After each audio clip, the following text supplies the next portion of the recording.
Luar biasa Tuhan kita. Sebagai Tuhan rela menjadi manusia, bahkan yang paling hina. Saya beri judul khotbah pada pagi hari ini karena hari ini adalah tepat 2000 tahun yang lalu Tuhan Yesus mati untuk kita. Korban yang sempurna, katakan korban yang sempurna. Korban yang sempurna. Kalau minggu lalu apa judulnya saudaraku? Bukan untuk orang sempurna. Kalau sekarang Korban yang sempurna. ada yang sempurna di sini? Rokok kali ya. Berulang kali saya bilang cuma rokok yang berani buat sempurna. Kalau dia udah buat bikin sakit, bikin dompet tipis, tapi ada pula rokok sempurna. Tapi itu semua kebohongan, hoax itu semua. Karena yang sempurna hanya Tuhan. Amin. Kita akan belajar di dalam Ibrani pasal yang ke-7. Mari kita buka kitab kita. Ibrani pasal yang ke-7 ayat 25 sampai ayat 28.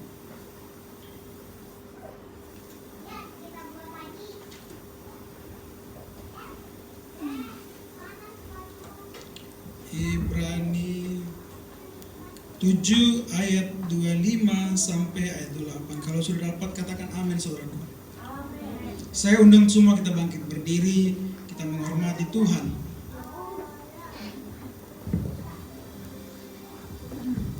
Nanti saya ayat 25, saudaraku ayat 26, nanti ayat terakhir di ayat 28 kita bersama-sama.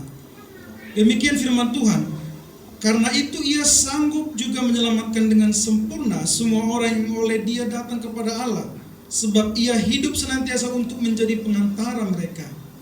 Sebab iman besar yang demikianlah yang kita perlukan, yaitu yang saleh, tanpa salah, tanpa noda, yang terpisah dari orang-orang berdosa, dan lebih tinggi daripada tingkat-tingkat surga.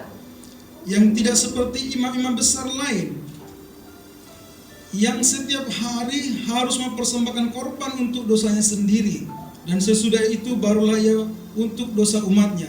Sebab hal itu telah dilakukannya satu kali untuk selama-lamanya, ketika ia mempersembahkan dirinya sendiri sebagai korban. 2-3 ya. Sebab hukum Taurat menetapkan orang-orang diliputi dalam kelemahan menjadi imam besar.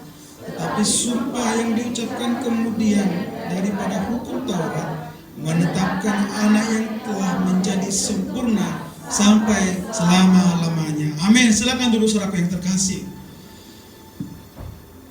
Mungkin saya akan jelaskan sedikit ya. Kemarin saya ada share di TikTok sebenarnya. Saya buat TikTok itu untuk menyebarkan firman Tuhan. Jadi ada situ khotbahnya Pak Esra Soru itu tentang hanya Yesuslah juru selamat. Nah, lebih banyak like-nya, lebih banyak komennya daripada like-nya saudaraku. Komennya itu hampir mau 1000. Tetapi dominannya di dalam itu banyak yang tidak percaya kepada Yesus. Artinya di luar kekristenan. Mereka berpertentangan, kok Tuhan mati? Kok ribet kali sih Tuhan Kristen, kenapa harus mati gitu loh. Terus kok dia sebagai anak, terus bapaknya, mamanya yang mana? Pokoknya di dalam semua komen-komen itu saya melihat banyak orang yang belum mengerti tentang kematian Yesus. Atau mungkin jangan sampai di antara kita belum mengerti kenapa Yesus harus mati. Karena kalau secara logika, kalau logika berpikir memang sebenarnya Tuhan bukannya nggak bisa langsung membuat kita bersih dan kudus. Bukannya nggak bisa langsung semua manusia-manusia ini disucikan oleh Tuhan. Tetapi satu hal yang penting kita catat, Taurat itu yang buat adalah Tuhan. Amin. Nah, kita harus flashback dulu. Mungkin ini sebelum saya, kenapa Yesus menjadi korban yang sempurna? Kenapa dia harus mati? Kita harus flashback dulu karena ini juga live supaya mungkin orang yang tidak mengenal Kristus mengerti apa tujuan Yesus harus mati. Nah, yang pertama, saya sudah pernah sampaikan juga bahwa manusia sudah jatuh dalam dosa. Siapa yang setuju saudaraku? Semua kita sudah jatuh dalam dosa, amin. Waktu Adam dan Hawa ada di dunia ini, dia telah berbuat dosa, melanggar perintah Tuhan dan jatuh ke dalam dosa. Artinya Tuhan sudah terpisah dengan manusia karena pada dasarnya Allah tidak boleh bersatu dengan dosa. Mulai dari situ Allah sudah memisahkan diri dari manusia. Nah, inilah cikal bakal dari awalnya manusia tidak bisa lagi bertemu dengan Tuhan. Pada saat itu manusia bisa ngomong sama Tuhan seperti Adam, dan Tuhan selalu bersama-sama waktu itu ya bicara. Ya Adam, sebutkanlah, buatlah nama-nama segala binatang, kuasailah bumi.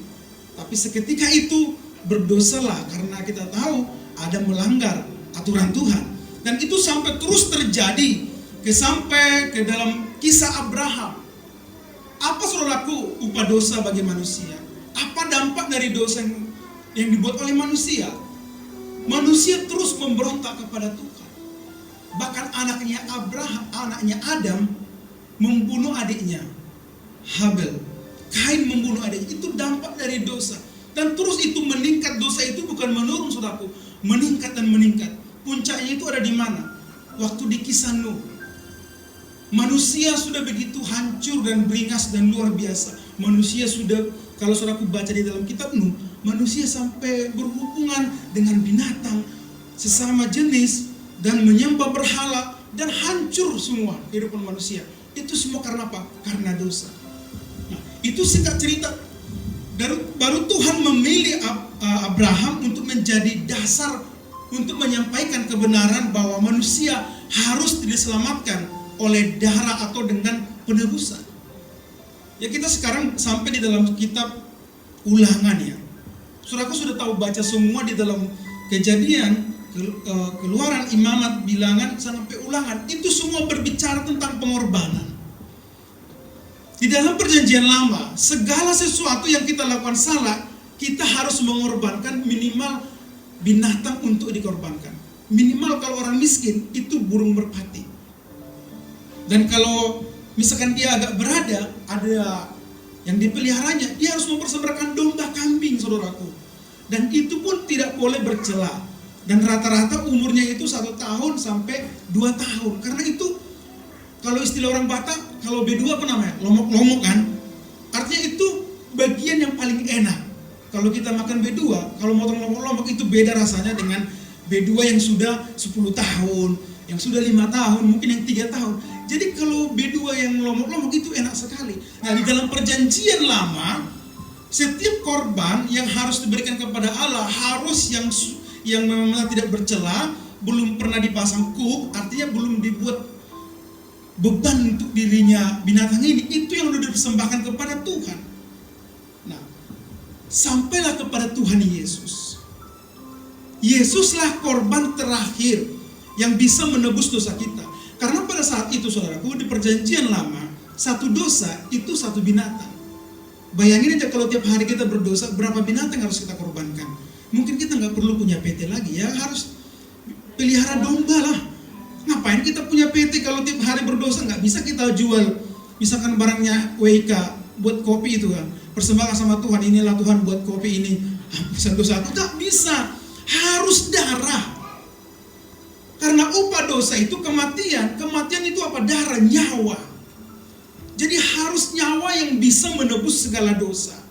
Nah, ini yang salah dipahami oleh sahabat kita atau saudara sepupu kita. Mereka tidak mengerti kenapa harus Yesus, kenapa Tuhan harus mati. Nah, saya mau katakan juga di sini, Yesus mati bukan untuk iblis. Kita harus setuju di sana, amin. Karena apa? Kalau Yesus menebus kita dari iblis, artinya di situ kalau definisinya, artinya iblis lebih kuat dari Tuhan. Jadi apa maksudnya di sini? Kenapa Tuhan menebus kita dan kenapa Tuhan harus mati? Nah, ini rahasia juga saudaraku. Supaya jangan sampai kita salah pikir, wah kita ditebus dari si iblis. Si iblis yang memegang kita, memenjarakan kita, meremukkan kita, nggak bisa. Harus Tuhan yang mengambil kita. No. Kecil bagi Tuhan menghancurkan iblis pun hanya mulutnya aja bisa mati iblis. Tapi tahu nggak saudaraku, yang membuat Tuhan harus mati, tahu nggak siapa? Dirinya sendiri, Tuhan itu sendiri. Karena dia memperkatakan apa yang keluar dari mulutnya tidak bisa diganggu gugat dan tidak bisa dibatalkan.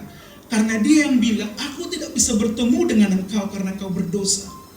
Sebenarnya Tuhan itu hanya memperdamaikan secara daging dengan kita, dengan darahnya itu. Bukan berarti karena iblis yang menguasai kita, simbolis memegang kita, seolah-olah iblis milik kita, seolah-olah Tuhan nggak bisa mengambil kita. No, Tuhan sudah berikrar dengan dirinya bahwa tidak ada yang bisa datang kepada Dia kalau tanpa darah, tanpa pengorbanan tidak ada yang bisa datang kepada Tuhan. Saudaraku, kalau baca di flashback di bilangan itu sampai ke imamat itu, saudaraku, saya sudah pernah katakan di sini, kita dulu imam-imam itu salah sedikit itu hukuman mati. Ingat loh ya, anak Lewi karena salah melakukan tugasnya, Imam Eli, semua dibunuh anaknya. Karena apa? Persembahan yang harus untuk Tuhan mereka makan. Anaknya Imam Harun, karena apa? Salah melakukan ibadat, Tuhan bunuh anaknya juga. Dan banyak orang yang dibunuh oleh Tuhan karena apa? Salah melakukan titah Tuhan. Itulah betapa sulitnya untuk datang kepada Tuhan itu, saudaraku.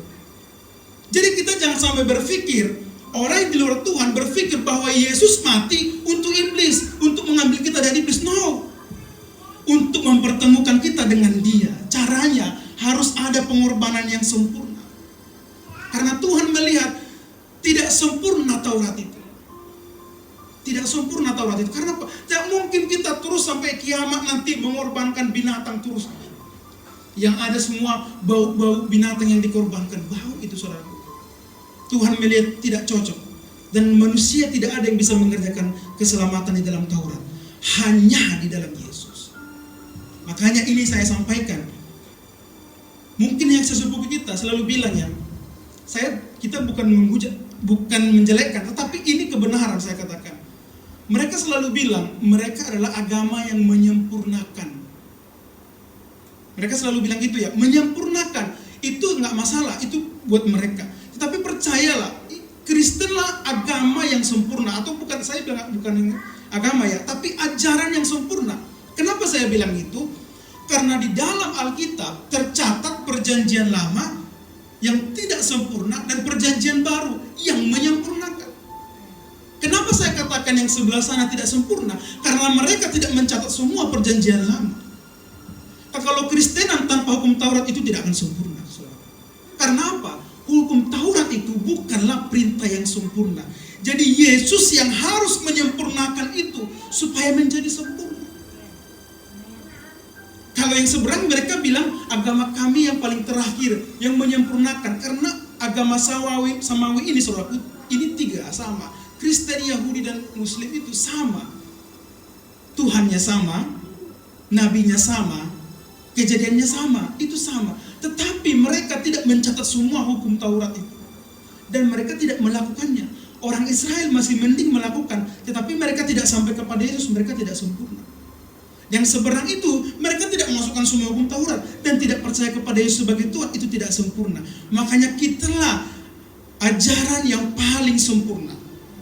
Menurut Alkitab, bukan menurut saya. Alkitab yang mencatat. Makanya tadi dikatakan di dalam firman Tuhan, dan ia bukan masuk untuk berulang-ulang mempersembahkan dirinya sebagai apa? Berulang-ulang mempersembahkan dirinya sebagai imam besar setiap tahun masuk ke dalam tempat kudus dengan darah yang bukan darahnya sendiri. Sebab demikian harus berulang-ulang menderita sejak dunia ini dijadikan. Oh, mungkin salah ya, sorry saudaraku. Oke, putar. Karena itu ia sanggup juga menyelamatkan dengan sempurna setiap orang yang oleh Dia datang kepada Allah. Sebab ia hidup senantiasa untuk menjadi pengantara bagi mereka. Sebab imam besar yang demikianlah yang kita perlukan, yaitu yang saleh, tanpa salah, tanpa noda, dan terpisah dari orang-orang berdosa, dan lebih tinggi daripada tingkat-tingkat surga. Nah, ini penting kita pahami, saudaraku, supaya jangan kita sebagai Kristen belum mengerti kenapa Yesus harus mati. Jadi saudaraku sudah mengerti. Nanti kalau yang mungkin teman-teman yang tidak percaya kepada Yesus bilang, kenapa Tuhan kalian harus mati? Memang kalau logika saya juga berpikir, Dia kan Tuhan, kenapa harus mati? Kan bisa aja Dia buat, ya udah, semua manusia jadi bersih, udah bersih semua segalanya jadi oke, bisa aja. Tetapi itu yang saya katakan, mulut Tuhan tidak bisa mencabut apa yang diperkatakan. Dia hanya memperdamaikan dirinya dengan manusia, bukan dengan iblis. Bukan berarti iblis lebih besar dari Tuhan Yesus. No, iblis itu kecil bagi Tuhan. Amin. Jadi clear, jangan sampai nanti orang menyesatkan kita. Wah, Tuhannya orang Kristen mati, lemah. Udah itu nggak pakai celana lagi, kan itu yang sering mereka olok-olok. Wah, Tuhan orang Kristen matinya menderita, dipukulin orang, nggak berdaya kayak bencong. Wah, nggak pakai baju lagi, telanjang lagi, babak belur lagi. Jadi kalau kita mengerti di sini, sebenarnya yang Tuhan lakukan itu sebenarnya kita yang harus tinggal di sana. Kita yang tergantung di sana. Amin. Nah, saya ada beberapa ambil poin di sini.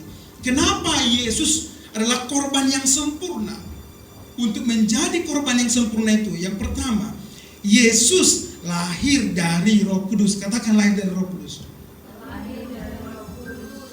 Yesus manusia 100% karena dia lahir dari daging, dari darah Maria.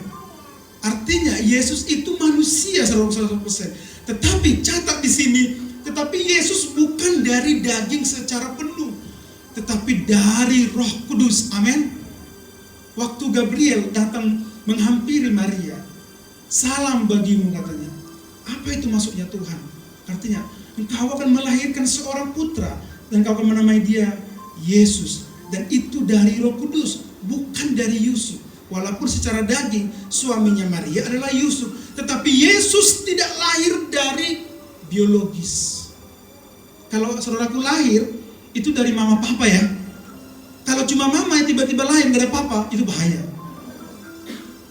Mungkin yang gadis-gadis kan tiba-tiba masuk angin, gak ada papa, bahaya. Kamu bilang ke gereja, Bang Yusuf, saya dikandung oleh Roh Kudus.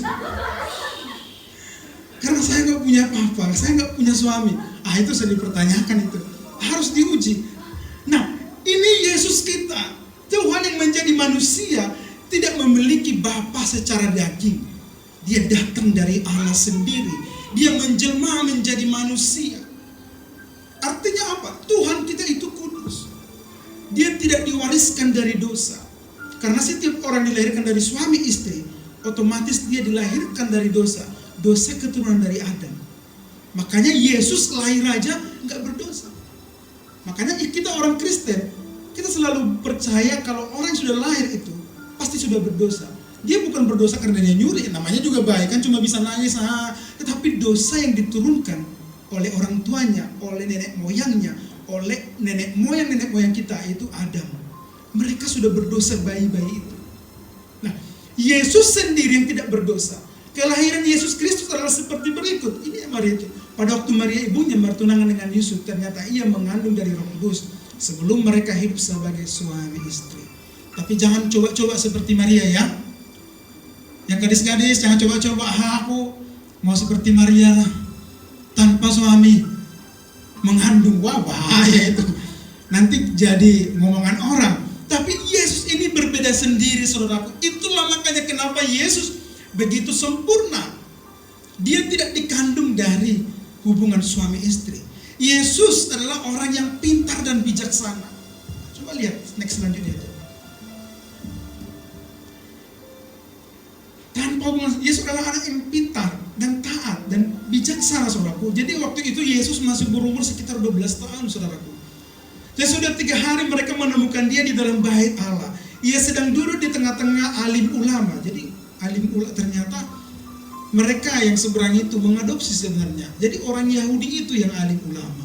Karena kalau saudaraku lihat di ibadah mereka di tembok ratapan itu semua pakai jubah. Ya seperti yang dilakukan seberang itu. Alim ulama sambil mendengarkan mereka dan mengajukan pertanyaan-pertanyaan kepada mereka, dan semua orang yang mendengar dia sangat heran dan kecerdasannya dan segala jawab yang diberikannya. Jadi pada waktu itu orang Israel wajib hukumnya anak-anak laki-laki untuk menghafal hukum Taurat, saudaraku. Jadi di saat umur 12 tahun mereka harus istilahnya kalau sekarang naik CD, ya kan? Kalau kita dibaptis, jadi orang Yahudi waktu itu 12 tahun harus dibawa kepada imam-imam, diajarkan bahwa hukum Taurat itu harus turun-temurun. Kalau kita dalam perjanjian lama itu harus akan turun-temurun. Nah waktu itu Yesus ada di sana. Imam-imam itu adalah orang-orang terpelajar yang semua di luar pikiran, di luar otak dia semua itu hukum Taurat, dia hafal. Tetapi Yesus jauh lebih cerdas dari orang itu. Bahkan Tuhan Yesus mengajari semua orang-orang terbesar di sana, orang-orang agama itu, imam-imam besar, orang Farisi. Bahkan Yesus mengajari mereka. Itu artinya apa? Yesus ini bukan sembarang manusia seperti kita. Kecerdasannya luar biasa. Karena memang dia Allah 100%. Dan juga manusia 100%. Nah, ini adalah contoh korban yang sempurna. Kembali lagi seperti domba tadi.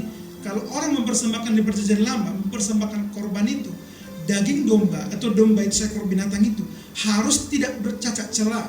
Dan belum dipasang kuk. Artinya kuk itu belum pernah dipekerjakan binatang ini. Dan itu dirawat benar-benar, dibersihin, dimandiin, dikasih makan, dirawat, pokoknya harus sempurna. Nah, Yesus pun secara lahir sudah sempurna, dan secara manusia, orang namanya manusia harus cerdas, punya pikiran, pengetahuan. Yesus melampaui orang pada saat itu. Yesus adalah orang yang sempurna dan cerdas. Dan Yesus tidak pernah berdosa. Kesukaannya di bait suci. Seperti tadi katakan di sini, sebab imam besar yang demikian yang kita perlukan, yaitu yang saleh, tanpa salah, tanpa noda, yang terpisah dari orang-orang berdosa, dan lebih tinggi daripada tingkat-tingkat surga. Yesus memenuhi kriteria ini, bahwa Yesus sama sekali tidak pernah berdosa, saudaraku. Apakah kita tidak pernah berdosa? Ada nggak di sini nggak pernah berdosa dalam satu hari? Coba angkat tangannya dulu. Saya rasa semua kita pernah berdosa, kan? Tetapi Yesus tidak pernah melakukan dosa sekalipun. Karena di mata saudaranya pun dia dikenal orang yang taat. Dia orang yang rajin. Walaupun waktu itu, saudaraku, makanya kita harus benar-benar nih, teliti benar-benar. Coba dulu imajinasikan Yesus itu manusia seperti kita biasa 30 tahun, bayangin. Karena dia melayani umur 30 sampai 33. Hanya 33 tahun dia melayani. Maksudnya 3,5 tahun dia melayani. Tapi 30 tahun dia sama seperti saya, seperti kamu. Ya mungkin bangun pagi, doa, habis itu bantu mamanya, tukang kayu, habis itu ya masak telur mungkin sesekali tuh dia pasti masak, saya yakin. Cuma Alkitab nggak mencatat semuanya. Karena Yesus melayani itu umur 30 tahun sampai umur 33,5 tahun. Artinya Yesus itu, bayangin loh ya, selama 30 tahun gak pernah berdosa. Saya gak habis pikir. Berarti Tuhan kita waktu itu, orang lain waktu itu ya, contohnya nih, tetangganya punya TV, Tuhan Yesus gak iri. Mungkin tetangganya makan saksang, Tuhan Yesus gak iri. Jadi waktu Tuhan Yesus mungkin waktu itu teman-temannya sebayanya pergi jalan-jalan mungkin ke Yerusalem, dia masih tinggal di Yudea, di dekat Galilea. Yesus enggak iri, dia tetap bersyukur apa yang dia rasakan. Nah, bagaimana seperti kita? Mana mungkin kita selama umur 30 tahun enggak pernah berdosa. Jangankan satu hari aja, dosa kita enggak terhitung banyaknya, kan? Mulai bangun pagi, enggak pernah bersyukur, langsung lihat HP. Ya kan? Yang kedua baru lihat HP nih, orang lagi bahas apa, atau dia lagi kirim sesuatu, langsung kita menilai, nggak benar ini, pasti yang dicurinya itu, atau apalah, hanya baru lihat HP. Habis itu mau mandi, karena di dalam kos banyak orang berantem gara-gara siapa mau duluan, karena kelamaan, atau gimana, mau berangkat kerja di jalan, banyak kendaraan yang macet, kita marah-marah. Artinya tiap hari kita berdosa, tetapi Yesus, Alkitab mencatat, selama 30 tahun Yesus sebagai manusia seperti kita tidak pernah berdosa. Wah, saya kalau renungkan ini, saudaraku, hebat sekali Tuhan kita. Ingat loh ya, jangan selalu sampai berpikir Tuhan itu waktu itu Allah 100% manusia, sama seperti kamu rasakan. Dia lapar, dia ngantuk, nanti kita akan lihat selanjutnya, sama seperti kamu. Makanya waktu kemarin saya buat di khotbah kita yang sebelumnya, hari Minggu lalu, dia datang kepada orang yang tidak sempurna. Dia datang sebagai orang miskin supaya dia tahu, kalau kamu miskin gak punya duit, dia lebih tahu, dia dulu orang miskin. Kalau kamu dihina orang, dia lebih tahu dia gimana sakitnya dihina orang. Bahkan di kampungnya sendiri dia gak diterima. Itu Tuhan katakan kan, waktu Tuhan datang kembali ke kampungnya, dia gak diterima. Orang bilang itu anak si Anu, itu anaknya keluarganya Yusuf, ngapain dia mau main kita. Makanya sampai hari ini orang Israel gak percaya kepada Yesus, karena mereka tahu silsilahnya, dan mereka lihat Yesus itu waktu itu kecil. Itu yang suka main-main kok sama teman-temannya. Ada temannya itu si Yakobus, ada temannya itu si Yohanes, satu taraf dia. Orang gak percaya. percaya bahwa dia Tuhan. Karena memang harus sempurna. Korban yang sempurna harus seperti binatang tadi, punya darah, punya rasa, dan dia harus sempurna seperti binatang. Jadi Yesus itu tetap manusia seperti kita. Makanya dia akan sempurna sebagai korban nanti. Selanjutnya, Yesus tidak pernah berdosa tadi ya. Yesus selalu membawa kabar baik. Kesukaannya selalu membawa kabar baik. Tuhan Yesus nggak pernah kabar buruk. Mau seburuk apapun orang di luar sana, dia selalu memberikan kabar-kabar yang baik. Bahkan di satu ketika dalam pelayanan Yesus, ada seorang yang lumpuh. Datanglah orang-orang Farisi bilang, Tuhan, ini karena dosa siapa? Kenapa dia lumpuh? Apa karena bapaknya? Atau karena mamanya? Atau karena neneknya? Tuhan bilang, tidak, bukan karena bapaknya, bukan juga karena mamanya. Tetapi supaya kemuliaan Tuhan turun atas dia. Amin. Jadi saudaraku, kalau saudaraku mengalami sesuatu yang tidak enak, orang mungkin selalu mengutuki kita. Wah, kamu kan banyak dosa, makanya kamu bertobat. Kamu ini, ya kamu kena musibah, makanya kamu janganlah suka ngomongin orang. Ya kamu bla bla. Kita selalu dijudge bahwa kita orang berdosa. Tetapi Yesus selalu mengatakan kata-kata yang membangun bagi setiap orang. Amin. Bahkan di dalam Matius, di pasal 5 itu, berbahagialah. Padahal kalau pandangan manusia itu semua mengerikan, menderita. Tapi berbahagialah orang yang kau miskin di hadapan manusia. Berbahagialah engkau yang menderita. Berbahagialah, semua berbahagia. Artinya Tuhan selalu memberitakan kabar baik. Dan seterusnya. Nah, ini yang penting kita catat. Yang ketiga, Yesus adalah Tuhan 100% dan manusia 100%. Nah, ini harus kita imani, saudaraku. Dan saya mau katakan bahwa Yesus yang mati waktu itu bukan Tuhan yang mati. Jadi ini harus dicatat ya. Kalau orang tanya, Tuhan kalian mati enggak? Ingat, Tuhan kita enggak pernah mati. Hanya dagingnya seperti kita mati.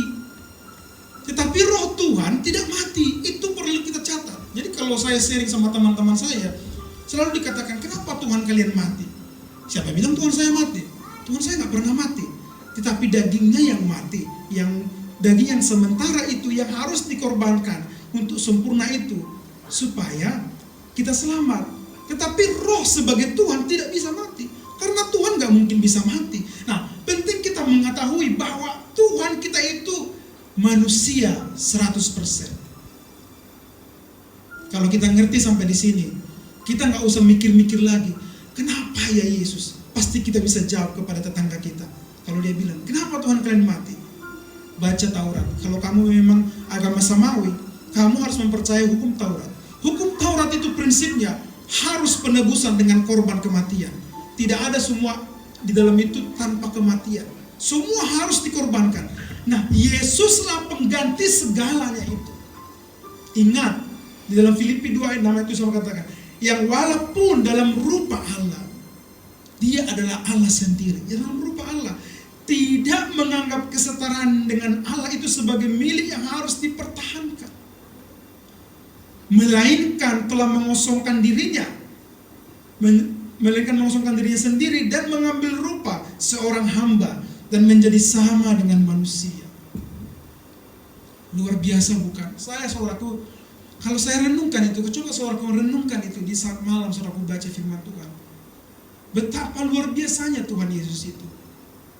Sampai orang sampai olok-olok dia, sampai hari ini detik ini banyak orang olok-olok Yesus. Bahwa Tuhan kita itu Tuhan yang lemah. Tapi tahu nggak? Apa yang dilakukan itu untuk kamu, untuk saya, untuk kita semua. Dia padahal Tuhan loh, pemilik segalanya, rela menjadi manusia 100%. Ya gimana kamu mengalami, gimana sakit, lapar, menderita, Tuhan rasakan itu semua di dalam diri. Amin. Harusnya kita bersyukur punya Tuhan yang luar biasa. Karena nggak hanya di dunia ini yang memiliki seorang sosok penyelamat manusia, tidak ada. Tak ada Tuhan yang bisa, atau anggaplah pendiri agama yang rela untuk menyelamatkan jemaatnya atau menyelamatkan seluruh umatnya, tidak ada. Hanya Yesus yang sanggup. Amin. Siapa yang bersyukur hari ini Tuhan menderita untukmu? Coba angkat tangannya. Nanti kita akan perjamuan kudus, saudaraku. Mari renungkan bersama-sama bagaimana Tuhan menderita. Kalau kita biasanya bilang sampai wajahnya nggak bisa dilihat, saudaraku. Karena habis semua dipukulin, dicambuk, dihina, hanya untuk saya. Jadi bersyukurlah, banggalah. Kalau Pak Gilbert bilang, banggalah engkau karena salib. Karena salib engkau dibebaskan. Karena salib engkau disembuhkan. Karena salib engkau dianugerahi. Engkau dipulihkan. Itu semua kebanggaan kita di salib. Bukan di kelahiran. Tetapi ya dunia yang terjadi, yang kita banggakan kelahiran kan. Hari Natal heboh semua. Tapi puncak kekristenan itu di sini semuanya. Yesus tanpa mati di kayu salib, itu enggak ada apa-apanya. Hanya sebagai nabi biasa. Memang dia harus tergantung di sana supaya menyelesaikan semua hukum Taurat. Makanya kita bersyukur hari ini enggak ada kita bawa domba di sini. Kalau Yesus belum ada, saudaraku, itu semua minimal bawa merpati. Enggak boleh enggak bawa merpati ke tempat ini.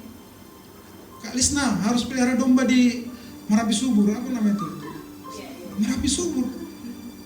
Ada di situ walaupun mengontrak, tetap harus pelihara domba.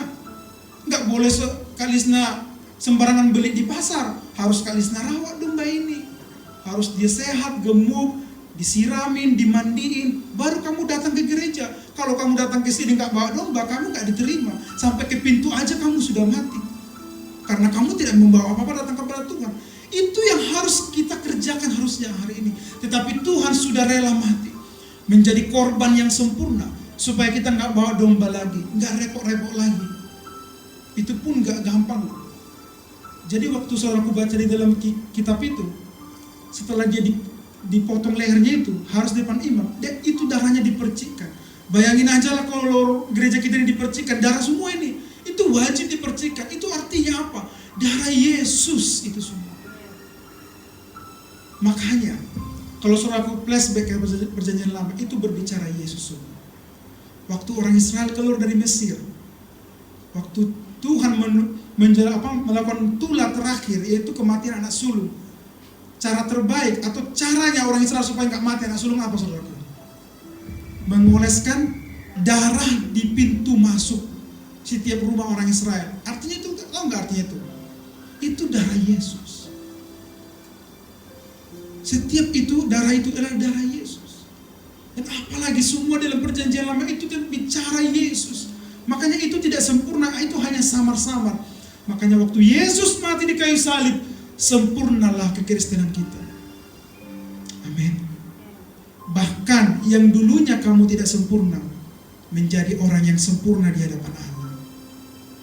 Kamu saudaraku, jangan kamu mau dituduh iblis. Kalau kamu mau gereja, iblis suka kali menuduh, kamu ngapain ke gereja?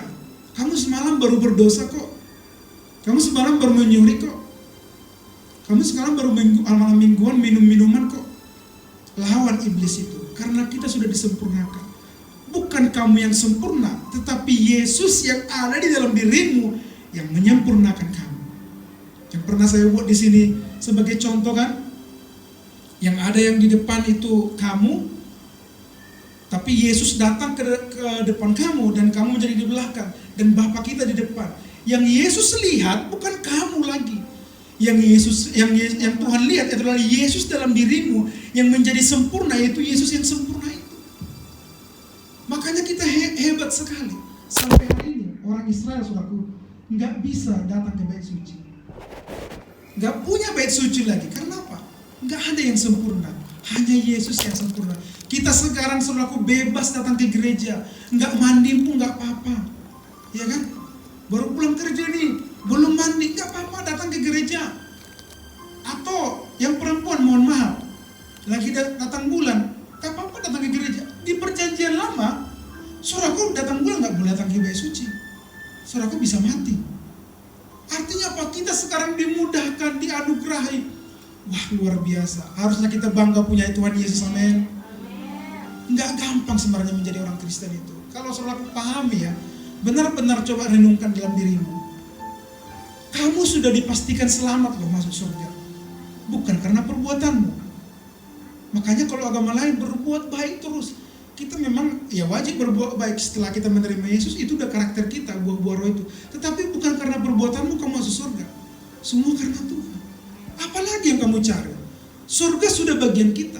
Jadi kalau kita ditanya orang, kamu percaya nggak masuk surga? Bilang, saya percaya masuk surga. Siapa yang menjamin? Yesus yang sudah mati untukku. Itu harus kita katakan. Kalau hari ini masih ada yang belum yakin di masuk surga, berarti belum mengenal Yesus. Dan saya mau tanya, siapa yang percaya masuk surga? Coba angkat tanganmu. Jadi yang membuat kamu percaya masuk surga apa? Perbuatan baikmu, ibadahmu, perpuluhanmu, kau pandai bermanusia? No. Yesus yang membuat kamu masuk surga. Amin. Jadi kalau orang tanya, kamu masuk surga enggak? Yes, pasti. Kenapa?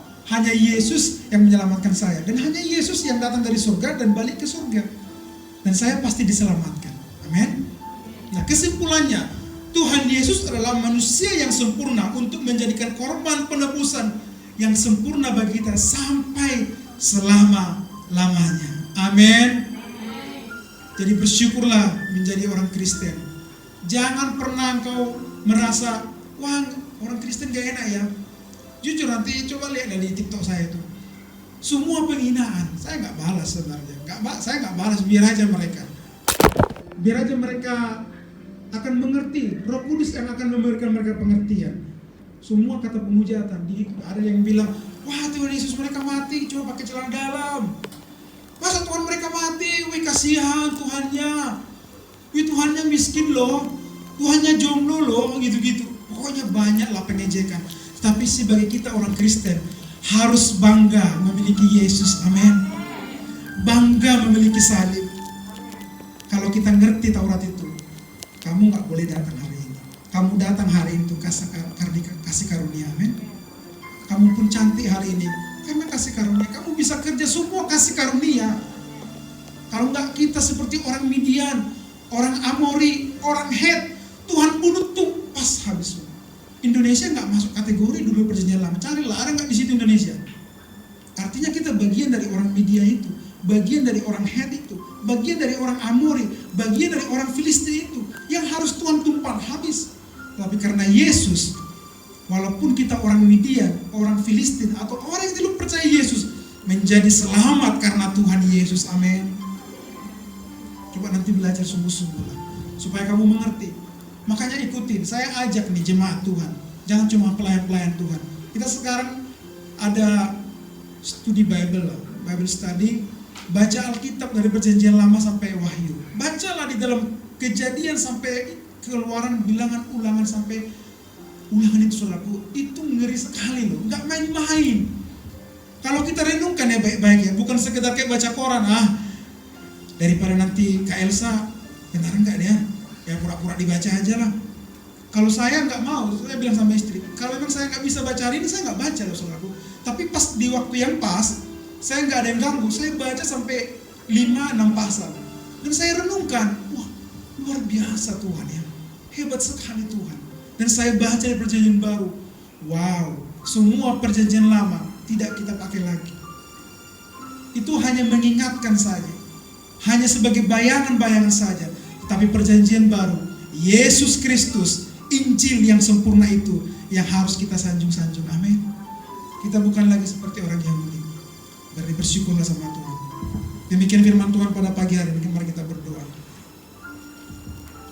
Bapa dalam surga, terima kasih Tuhan, kami bersyukur buat pagi hari ini Bapa, bahwa Engkau Allah yang sempurna. Engkau sebagai manusia yang sempurna Tuhan. Engkau lahir seperti kami, lahir seperti bayi biasa, dan lapar, dan Engkau menangis, dan Engkau juga Tuhan bisa marah, tapi Engkau tidak pernah berdosa. Engkau manusia yang 100%, rela seperti kami ini Tuhan, hanya menjadi korban. Engkau lahir bukan untuk menjadi orang kaya, Engkau lahir bukan untuk dipuji-puji, tapi Engkau lahir hanya untuk mati bagi kami. Kami bersyukur punya Allah yang hebat luar biasa. Apapun kata dunia tentang Engkau, walaupun mereka menghina Engkau Tuhan, mengolok-olok Engkau seperti orang Israel pada waktu itu, menghina, mengejek-ejek Tuhan, tetapi kami sebagai anak Tuhan yang ditebus bangga kepada Engkau Tuhan. Kami bangga kepada salib-Mu yang luar biasa, Salib-Mu yang kudus yang menebus kami orang berdosa ini, yang dulunya kami harusnya dibunuh, dibinasakan, tapi kami dilayakkan menjadi anak-anak Tuhan, bahkan dikuduskan, bahkan berhak menerima janji Tuhan, yaitu hidup yang kekal. Oleh karena itu Tuhan, kami percaya dunia ini yang sementara. Engkaulah harta terbesar bagi kami. Yesus sendiri sudah cukup bagi kami. Terpujilah Engkau Tuhan. Di dalam nama Tuhan Yesus Kristus. Haleluya. Amin.